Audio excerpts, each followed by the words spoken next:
What is fascism. आपने देखा होगा कि ये लफ्ज़ जो है फैशिज्म, ये पॉलिटिक्स में लोग एक दूसरे के ख़िलाफ़ अक्सर इस्तेमाल करते हैं। कुछ लोग कहते हैं पॉपुलिस्ट लीडर्स फैशिस्ट हैं। मिसाल के तौर पे बहुत सारे लोग ये भी कहते हैं इमरान खान एक फ़ैशिस्ट है। सैयद मुज़म्मिल के अगर आपने व्लॉग्स देखे हों, कुछ लोग कहते हैं मोदी फैशिस्ट है, हिंदुत्व की आइडियोलॉजी फैशिस्ट है। कुछ लोग कहते हैं ये लिबरल फैशिस्ट हैं, लिबरल फैशिज्म का लफ्ज़ भी इस्तेमाल करता है। कुछ लोग कहते हैं सोशलिस्ट फैशिस्ट हैं, कुछ लोग कहते हैं जो इस्लाम के लिए लड़ रहे हैं वो फैशिस्ट हैं, कुछ लोग कहते हैं वेस्ट फैशिस्ट हैं, और कुछ लोग कहते हैं सर इन सबको छोड़ें, तैमूर रहमान सबसे बड़ा गुनहगार है इसमें हवाले से ज़बरदस्ती हमें लेक्चर करता रहता है। कभी कभार हम ये भी कहते हैं हमारे अगर पेरेंट्स से लड़ाई हो तो हम पेरेंट्स को भी कह देंगे pure you are acting like a fascist etcetera. मकसद कहने का ये कि हम ये टर्म फैशिस्ट हर जगह इस्तेमाल करते हैं, और जब कोई एक टर्म जो है वो बहुत जगह इस्तेमाल होती है तो इट लूजेज इट्स स्पेसिफिसिटी, और आपको पता नहीं चलता कि इसका असल में मतलब क्या है। Who are they, that is the real question. अब अगर आप डिक्शनरी डेफिनेशन उठाएंगे तो ऐसी कुछ चीज़ आपको मिलेगी कि fascism is a form of authoritarian nationalism characterized by dictatorial power, forcible suppression of opposition and control of industry, commerce, etc. and ruthless किस्म का authoritarianism है, ज़बरदस्ती डंडा चलाना। अब इससे इम्प्रेशन तो यही मिलता है कि फैशिज्म जो है वो बहुत ही ज़्यादा अनपॉपुलर किस्म की एक कुव्वत है।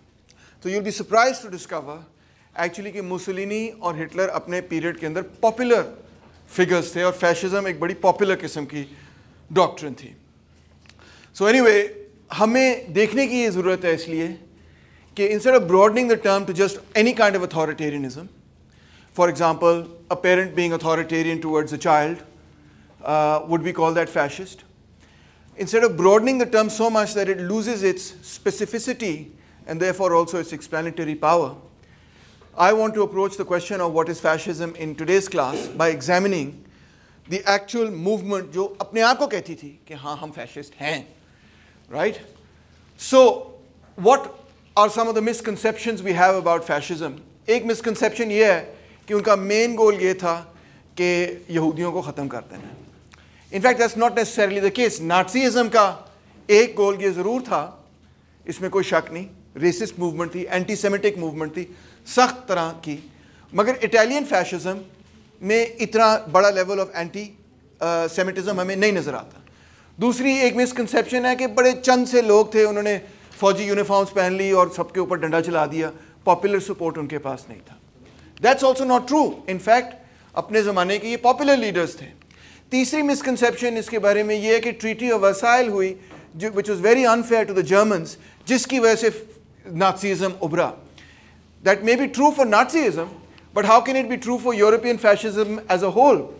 क्योंकि बहुत सारी ऐसी कंट्रीज जो वर्ल्ड वॉर 1 के अंदर विक्टोरियस थी वो भी फैशिज्म की हमायती बन गई और एलाइज बन गई। एक सबसे इंपॉर्टेंट बात यह है कि लोग ये कहते हैं fascism is the product of the rationalism of the enlightenment. Post modernism की यही तनकीद है जो रिचर्ड वोलन ने जिसको एड्रेस करने की कोशिश की कि somehow or the other ये जो एटीट्यूड है हमारा रैशनल रीज़न का और ये कि भाई reason must dominate over society, यही फैशिज्म क्रिएट करता है। In other words to put it bluntly, science fascism की तरफ लेके जाती है हमें। कुछ लोग ये कहते हैं कि फ्रेंच रेवोल्यूशन और मैस पॉलिटिक्स जो है उसने फैशिज्म को जनरेट किया है, यानी कि जहाँ पे मैस पॉलिटिक्स होगी वो इलीट पॉलिटिक्स ख़त्म होगी, मैस पॉलिटिक्स शुरू होगी, इसने तो फैशिज्म पैदा ही करना था क्योंकि अवाम ही जो है वो अथॉरिटेरियन लीडर्स या अथॉरिटेरियनिज्म को पसंद करती है। मैं आपको दिखाऊंगा इस लेक्चर में कि ये सारी चीज़ें दर हकीकत इनकरेक्ट हैं। पहली बात तो ये कि fascism emerged in Italy during world war 1। They wanted Italy to become an imperial state. This is a picture of Mussolini addressing the crowds and as you can see the crowds are massive, huge crowds, ठीक है। तो मकसद क्या था, Mussolini क्या चाहता था, Italian fascist movement क्या चाहती थी? पहली बात तो ये थी कि वो ये चाहते थे कि Italy should become a colonial power, just like England and France already was a colonial power, Italy भी अपनी कॉलोनीज पैदा करे। इस मकसद के लिए उन्होंने फिर लोगों को मोबिलाइज करना शुरू किया और सोसाइटी को एक तरह से मिलिटराइज करना शुरू किया कि to join the military, to become militarized. Why? For that imperial colonial venture. And they were totally opposed to Marxism and to liberalism etc. Liberalism की वो मुखालफत इसलिए करते थे, वो कहते थे कि अगर लिबरल किस्म का स्टेट होगा, it's too weak, they said, to oppose Marxism which was their main enemy. So Marxist movement उनके लिए, सोशलिस्ट मूवमेंट उनके लिए सबसे बड़ा थ्रेट थी, and they defined themselves in opposition specifically to Bolshevism. Antonio Gramsci, ये भी इटालियन था, इटली की मार्क्सिस्ट मूवमेंट का लीडर था, कम्युनिस्ट पार्टी इटली का लीडर था, और मुसलिनी भाईजान ने एंटोनियो ग्रामशी को जेल में डाल दिया, और फिर उसकी वफ़ात ही एक तरह से जेल में हुई. They kept him in prison till he was going to die, and then a week before he was going to die, they released him and he died.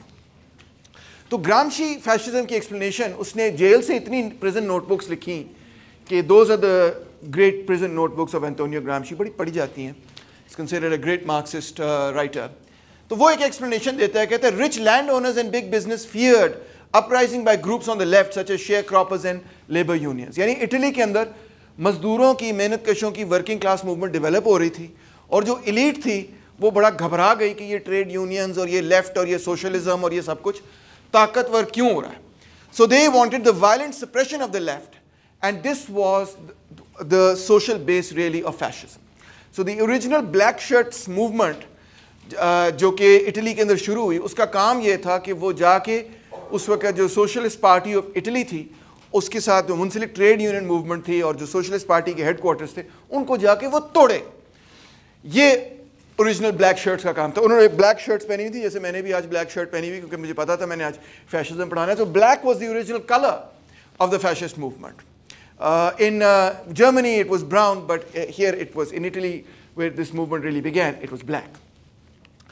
So fascism was mainly a reaction of the ruling class to the emergence of socialism and the inability of liberalism to deal with war and the economic crisis, and specifically the threat of Bolshevism. अगर इस बात को हम ignore कर दें कि fascism का main enemy कौन है, तो हम बिल्कुल कंफ्यूज हो जाएंगे कि यूरोपियन पॉलिटिक्स में उस वक्त क्या हो रहा था, क्यों हो रहा था, कैसे हो रहा था. Fascio is this thing over here, जो कि बहुत सारी डंडों को इकट्ठा करके उसको बांध के बनाया जाता है, उस पर एक ये ब्लेड भी लगाया हुआ है. It was a bundle of rods basically, और ये निशानी थी Roman, ancient Roman symbol of authority of the civic magistrate. वो लेके फिरता रहता था ये डंडा, और अगर कोई बदतमीजी करता था उसको तड़ल करके डंडा मारता था, या फिर उसको एग्जीक्यूट भी कर सकता था, जिसको कहते हैं ना, which I call the French haircut, this was the Italian haircut, वो ये भी कर सकता था. So it was a symbol of the state, it was a symbol of civil power, it was a symbol of state power against the civilian population, कि रियासत ताकतवर हो. So fascist movement basically adopted that symbol. उन्होंने नाम ही अपना इस पर डाला, yes we are fascist because we are pro state, because हम चाहते हैं कि स्टेट की अथॉरिटी तगड़ी हो. So it is a misconception that the main goal of fascism was anti-Semitism. Italian fascists, like for example Mussolini, were not anti-Semitic. They incorporated some aspects of anti-Semitism only when they allied with Nazi Germany. तो उसके influence के तहत वो anti-Semitic हो गए थोड़े बहुत, मगर बेसिकली उनका गोल जो था वो ये नहीं था कि यहूदियों को ख़त्म करना, उनका गोल था सोशलिस्टों को ख़त्म करना. Fascism is a resist ideology, इसमें कोई शक नहीं. ये जो उन्होंने स्वास्तिका यहाँ पर रखा हुआ, this is an ancient Aryan symbol, Aryan symbol, जो कि आपको हिंदू रिलीजन में भी मिलेगा, इंडिया के अंदर भी मिलेगा. और इसका मतलब ये नहीं है कि जिसने ये सिंबल लगाया हुआ है, हालांकि वो इन्वर्टेड है इंडिया के अंदर, जिसने वो सिंबल लगाया इसका मतलब वो हिटलर का फॉलोअर है, ये कतई तौर पर मतलब नहीं. ये बहुत पुराना सिंबल है जिसको हिटलर ने फिर इस्तेमाल करना शुरू किया. और क्यों उसने लगाया अपने उस पे झंडे पे कि the Aryan race is the most superior race, और जो सेमाइट्स हैं वो इन्फीरियर रेस हैं, और ऑब्वियसली जो ब्राउन लोग हैं और ब्लैक लोग हैं और एशियन लोग हैं और अफ्रीकन हैं और ये हैं और वो हैं, बाकी सब हैं, सभी इन्फीरियर हैं. और so this was a wide spread theory in Europe at the time. अगर आप ये समझ रहे हैं कि ये सिर्फ फैशिस्टों की थियरी थी, ये सिर्फ नाज़ीज़ की थियरी थी, दैट्स नॉट करेक्ट. इनफैक्ट ये तकरीबन जितने यूरोपियन कॉलोनिस्ट थे उनकी भी यही थियरी थी, जिसको हम वाइट मैन्स बर्डन कहते हैं. वो कहते थे हम तो सुपीरियर रेस हैं और बाकी सारे इन्फीरियर. मिसाल के तौर पे इस वक्त यूनाइटेड स्टेट्स ऑफ अमेरिका के अंदर एक ब्रूटल किस्म की, आपको पता है, सिचुएशन थी साउथ के अंदर ख़ास तौर पे, जिसको Jim Crow's laws, racist laws कहते हैं. तो वो all of those were justified in the name कि white race is superior and blacks are inferior. इस वक्त अफ्रीका के अंदर कई ऐसी बड़ी बड़ी कॉलोनीज थी, जिस तरह साउथ अफ्रीका की कॉलोनी थी, जिस तरह उस पीरियड के अंदर रोडीजिया की कॉलोनी थी जो कि बाद में फिर जिम्बाब्वे का मुल्क बना, जहाँ पे आम बात थी ये कि ब्लैक्स के लिए और लॉज होंगे और वाइट्स के लिए और लॉज होंगे, वाइट्स के लिए प्रिविलेजेस होंगी, ब्लैक्स के लिए कुछ भी नहीं होंगी। सो ऐसी रेशियल जो सेग्रीगेशन थी वो यूरोपियंस आम प्रैक्टिस करते थे, इंडिया में भी ऐसे था। Dogs and natives are not allowed in this library or in this park or whatever. So this is an example of the popularity of German fascism. आप देख सकते हैं कि कोई छोटी ऑडियंस नहीं है, इमरान खान भी जेलस हो जाए कि इतना बड़ा जलसा कैसे कर लिया हिटलर ने, ठीक है। वो अलग बात है कि इसमें बहुत सारे जो हैं वो फौजी हैं, ये आप देख सकते हैं, ये बेसिकली फौज के लोग खड़े हुए हैं, बट बहरहाल। So the Treaty of Versailles ended World War I, जैसे कि आप जानते हैं। It required Germany to disarm, make territorial concessions and pay reparations to the Entente countries, the countries that Germany had fought the war against. In 1921, the total cost of these reparations was assessed at 132 billion gold marks. That would be about $442 billion in today's prices. Here is the Treaty of Versailles. तो एक छोटी treaty नहीं थी, Germany had to pay a lot of money in order to recover from it. 1918 में जब world war ख़त्म हुई तो ऑलरेडी जर्मनी के अंदर लेफ्ट की गवर्नमेंट इक़्तिदार में आ गई। Okay, this was called the Weimar Republic. Germany was exhausted, it sued for peace, there was a revolution against Kaiser Wilhelm II, and Germany had become a constitutional federal republic called the Weimar Republic in 1918. However, the Treaty of Versailles strapped the Weimar Republic with massive debt and it experienced hyperinflation in the 1920s. ये है जी value of one gold mark in paper mark, ठीक है। So inflation आप देख सकते हैं क्या हो रहा है कि 1918 के अंदर ये value है तकरीबन 1:1 है, और फिर ये तो मैं कितना है मिलियन बिलियन ट्रिलियन तक पहुंच जाती। मतलब इतनी रैपिड इन्फ्लेशन थी इस पीरियड के अंदर, आपको नज़र आ रही है। 1918 वगैरह के बाद शुरू हो जाती है, 20s के अंदर भी शुरू हो जाती है। इतनी रैपिड इन्फ्लेशन थी कि पूरी इकोनॉमी का सत्यानाश होना शुरू हो गया। सो ये जो फ्लेजलिंग वाइमार रिपब्लिक था ये कायम ही नहीं हो सका बिकॉज इतनी रैपिड इन्फ्लेशन और इतनी टेरेबल इकोनॉमिक कंडीशंस में ऑब्वियसली लोगों ने कहा ये क्या हो रहा है। 1929 में ऊपर से as if the crisis was not bad enough, great depression हो गई जो कि शुरू हुई वॉल स्ट्रीट से और फिर एक ट्रेन की तरह पूरी वर्ल्ड मार्केट के अंदर फैलनी शुरू हो गई, और उसकी वजह से मज़ीद यूरोप के अंदर भी एक इकोनॉमिक डिप्रेशन हुई। Through the late 1920s and early 1930s, the Nazis gathered enough electoral support to become the largest political party in their parliament. वो पीछे हिटलर खड़ा है, ठीक है, ये उसने अपनी नई नई पार्टी बनाई है, ये उस नई नई पार्टी की नई नई तस्वीर है जब उन्होंने बनाई, और उन्होंने कहा कि अब हम जो है जर्मनी को रिवाइव करेंगे। और जर्मनी नाज़िज़्म का भी गोल यही था जो कि इटालियन फैशिस्ट मूवमेंट का था, और वो ये था कि हमने जर्मन एम्पायर बनाना है।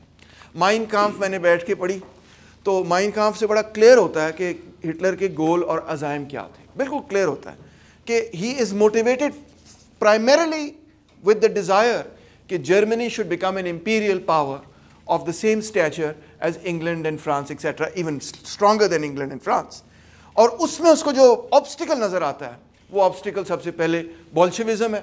अब बोल्शेविज़म को अटैक करने के लिए वो कहता है कि this is a Jewish conspiracy, और दूसरा उसको लिबरल भी बड़े बुरे लगते हैं कि ये देर नॉट, क्योंकि वो भी जो हैं वो कोई एम्पायर शैम्पायर के चक्कर में नहीं है और डेमोक्रेसी और ये वो करी जा रहे हैं, तो वो भी हटाना चाहता है। और he wants to clear the path for the expansion of Germany into other German speaking territories, क्योंकि जर्मनी जो है वो एक लिमिटेड एरिया में है, मगर बहुत सारे लोग ऐसे हैं जो जर्मनी से बाहर जर्मन ज़बान बोलते हैं, जर्मन्स हैं, उनको वो अपने स्टेट में शामिल करना चाहता है और फिर जर्मन स्टेट को वो एक्सपैंड करना चाहता है, you know, to become the biggest power in Europe as it is, ठीक है। Who was Hitler inspired by? You might be surprised to discover, maybe not, that he was inspired by Friedrich Nietzsche. Heinrich Hoffmann's Hitler as Nobody Knows Him sold 500,000 copies by 1938, featuring this photo with the caption, "The Führer before the bust of the German philosopher whose ideas have fertilized two great popular movements, the National Socialist of Germany and the Fascist of Italy." यानी दोनों जो movements थी, they thought of Nietzsche as the person who was guiding them, etc. National Socialist German Workers' Party NSDAP utilized the economic and social discontent of the 1920s, combined street fighting and anti-communist campaigning to become the largest party of Germany. बहुत सारे लोग इस बात से confuse हो जाते हैं कि इसके नाम के अंदर सोशलिस्ट क्यों है. National socialism is different from Bolshevism, जो कि खुद कहता है हम इंटरनेशनलिस्ट हैं. क्या फ़र्क है दोनों चीज़ में, नेशनल सोशलिज्म में और इंटरनेशनल सोशलिज्म में क्या फ़र्क है? नेशनल सोशलिज्म एक ऐसा प्रोग्राम था कि जिसमें वो ये चाहते थे कि जर्मन वर्कर्स को ये कन्विंस किया जाए कि if you get on board with this imperial project for Germany, जिसमें हम दूसरे मुल्कों को फतह करेंगे, तो हम आपको उसके इवज़ मुराद वगैरह देंगे. So it was basically the idea.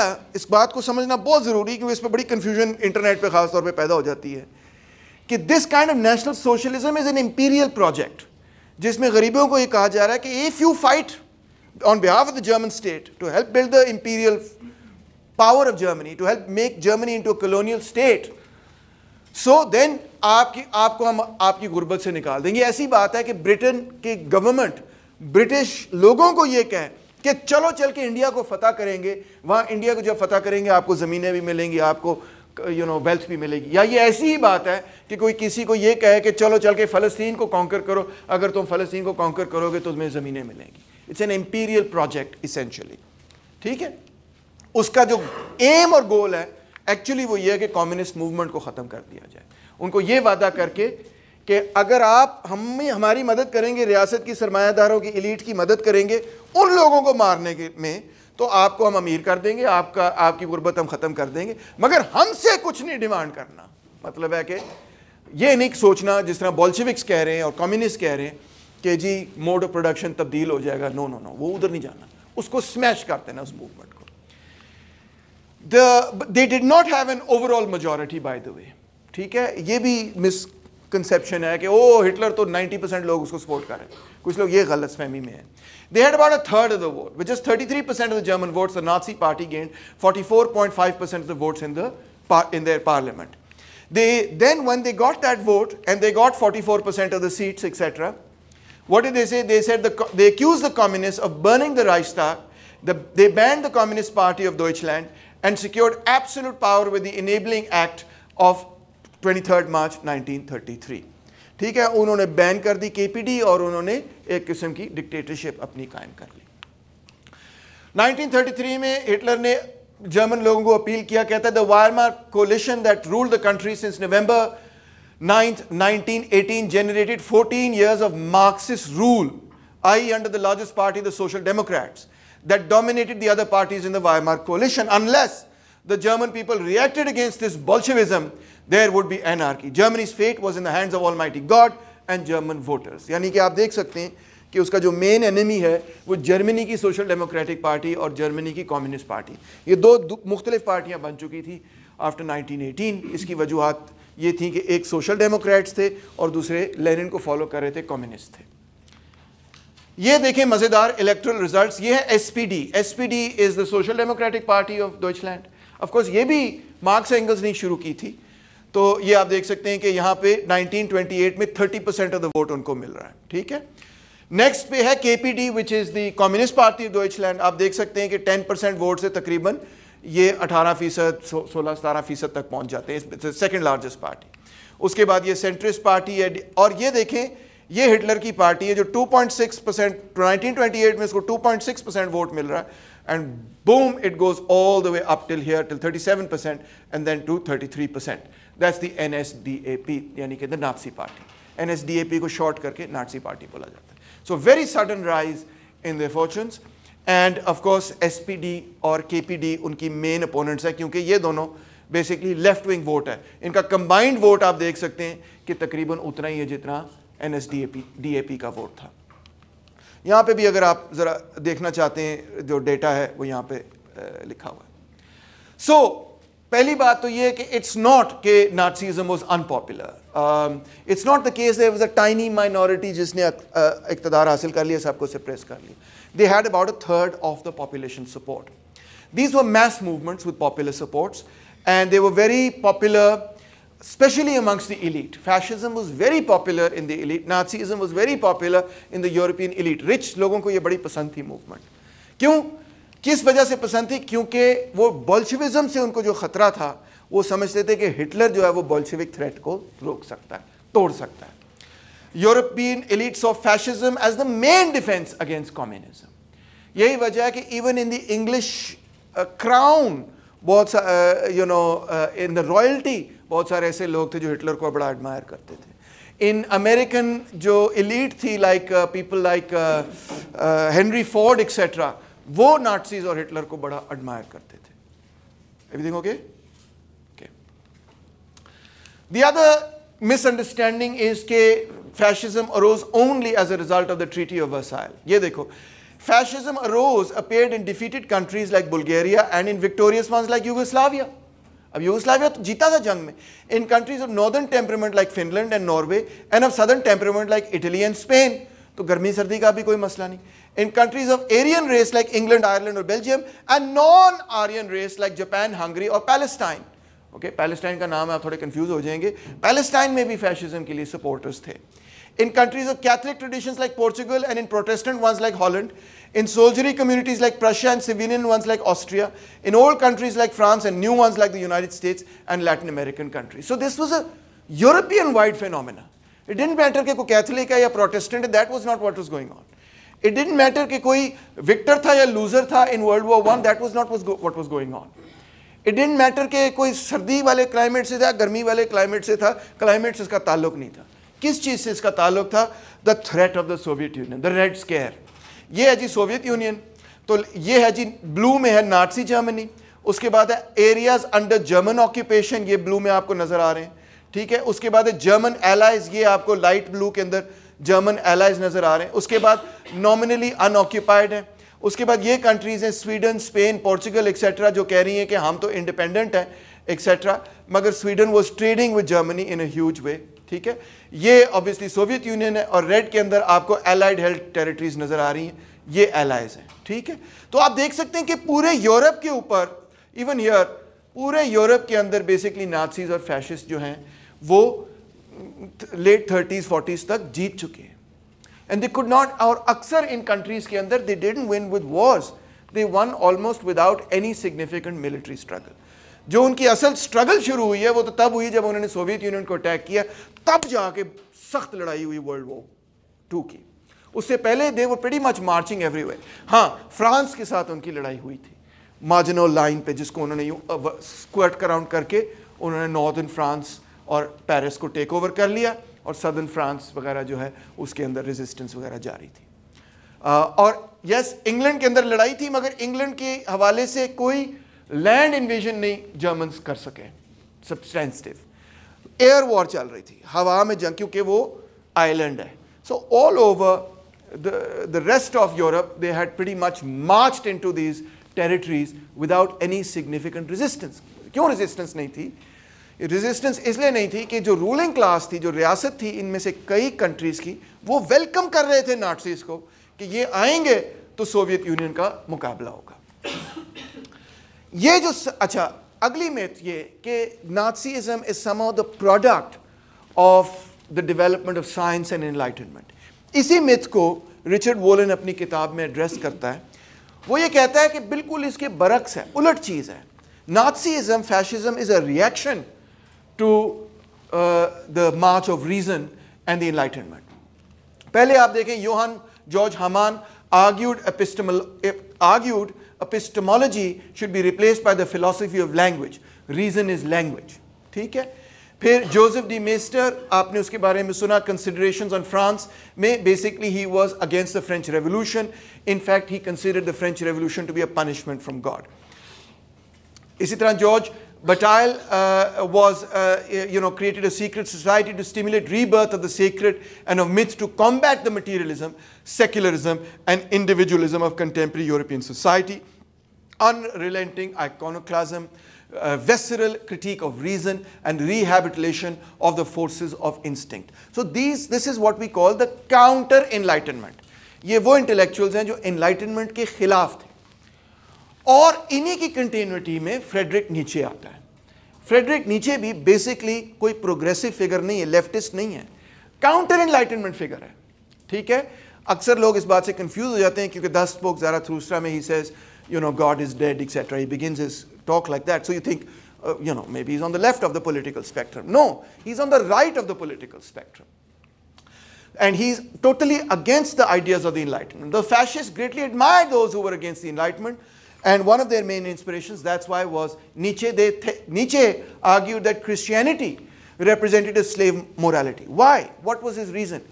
Basically, Nietzsche French Revolution और उसके नतीजे में जो सारी मूवमेंट डेवलप हुई, Enlightenment, French Revolution, उसकी मुखालफत करता था.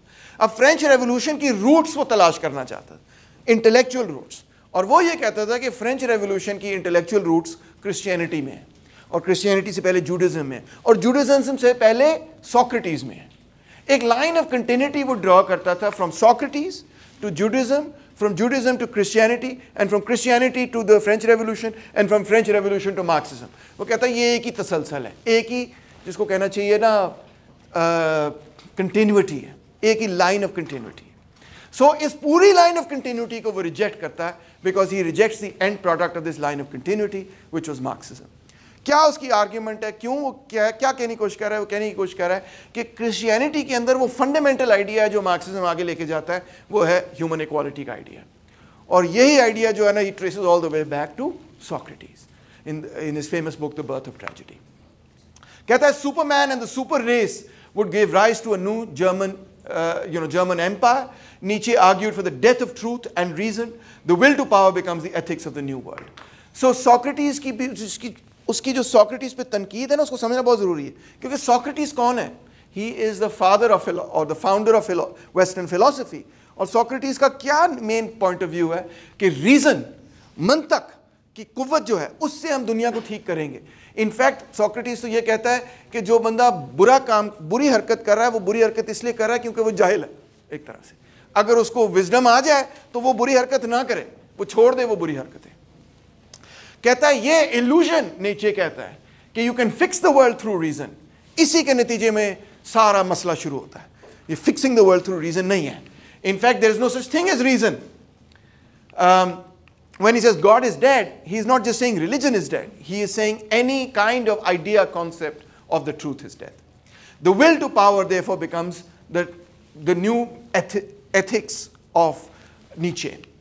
Or Heidegger similarly argues the case for ontological nihilism. Existence is not recognized by reason, but by design, being practically engaged action. So reason के ये मुखालिफ थे.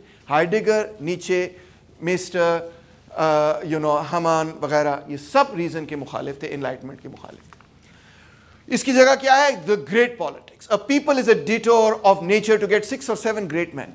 सोसाइटी और हिस्ट्री की एडवांसमेंट सिर्फ चंद लोगों से होती है, बाकी सब तो भेड़ बकरियां होती हैं for him. The time for petty politics is over, writes Nietzsche. The very next century will bring the fight for the dominion of the earth, the compulsion to great politics. The new philosopher can arise only in conjunction with the ruling caste as its highest spiritualization. Great politics, rule of the earth, are at hand. Great politics kya hai? It's the politics of empire. Rome, Athens, Alexander, Julius Caesar, Napoleon. Nietzsche was a dogged defender of power and of the warrior ethos. He described his work as an assassination attempt, called himself the apostle of active nihilism, and said, I am going to philosophize with a hammer. ये मैं सब कुछ तोड़ देना चाहता हूँ. I want कि ये militaristic किस्म का state बने. Europe should get out of the slave mentality that Christianity has created. What is the slave mentality of Christianity? The meek shall inherit the earth. Poor and downtrodden की हमायत करना नहीं. किसकी हिमायत करनी है? The great man of history, जिन्होंने कुचल दिया पैरों तले, वो अच्छे, वो ग्रेट लोग हैं, वो हिस्ट्री को आगे लेके जाते हैं. When the truth enters into a fight with the lies of millennia, we shall have upheavals, a convulsion of earthquakes, the like of which has never been dreamed of. The concept of politics will have merged entirely with a war of spirits. All power structures of the old society will have been exploded. There will be wars, the like of which have never yet been on earth. It is only beginning with me that the earth knows great politics. So what is Nietzsche trying to say? Ke in a certain sense, this is prefiguring the world wars that came in the next century. In opposition to the dwarfing and adaptation of man to a specialized utility, A reverse movement is needed. The production of a synthetic summarizing, justifying man for whose existence the transformation of mankind into a machine is a precondition, as a base on which he can invent his higher form of being. A dominating race can grow up only out of terrible and violent beginnings. Where are the barbarians of the 20th century? Here they are. So he wanted all of this. You know, he thought this is the rejuvenation of Europe from its slumber into which Christianity had pushed Europe.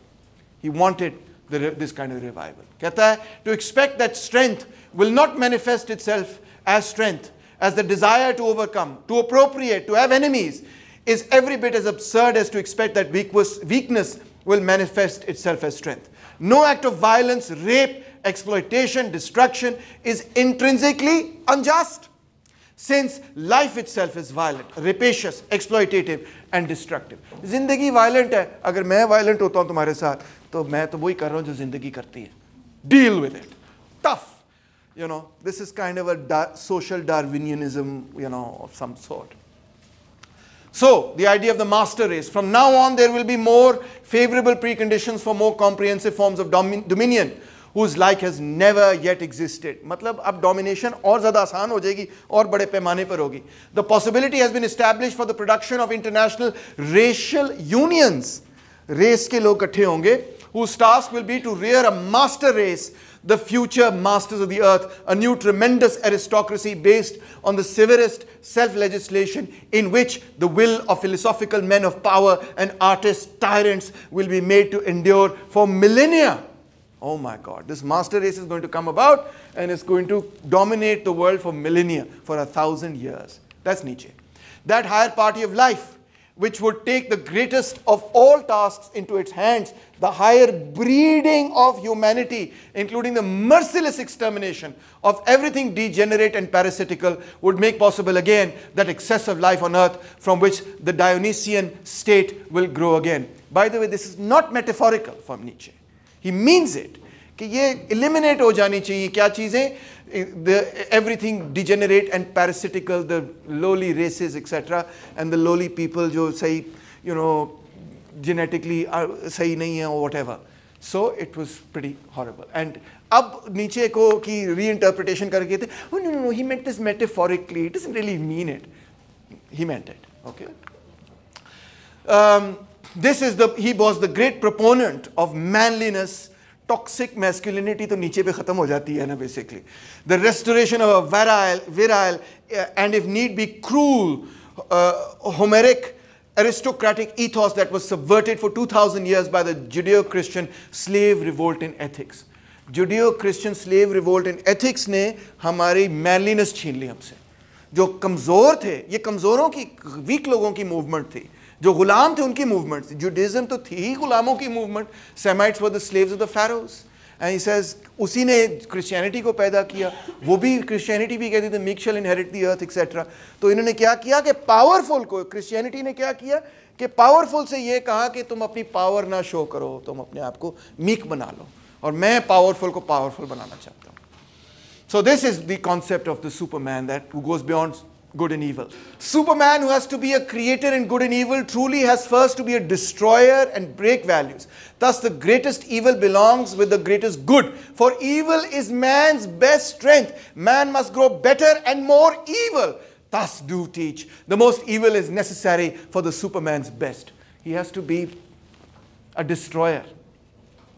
The Superman. Mankind is the mass sacrifice to the prosperity of a single strongest species of man. That would be an advance. Mankind की inferior races तबाह हो जाएं, ख़त्म हो जाएं, यही mankind की advancement है ताकि superior आगे बढ़ सके. A declaration of war on the masses by higher men is needed.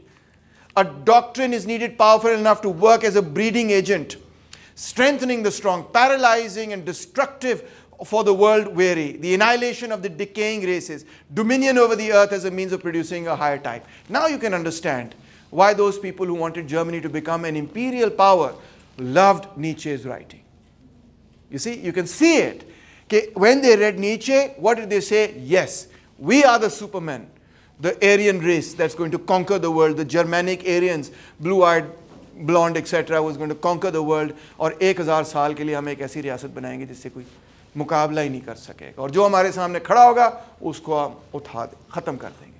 So the fascists were not, what we would call enlightenment philosophers. They were anti-enlightenment philosophers. They were relativists. जिस तरह postmodernists भी relativists हैं. In truth, Mussolini writes, we are relativists par excellence. The truth is relative. ये आपने बात सुनी है ना? The truth is not objective. You can't reach at it objectively. There is no such thing as a truth, they're saying. Truth है ही कोई नहीं. It's all relative.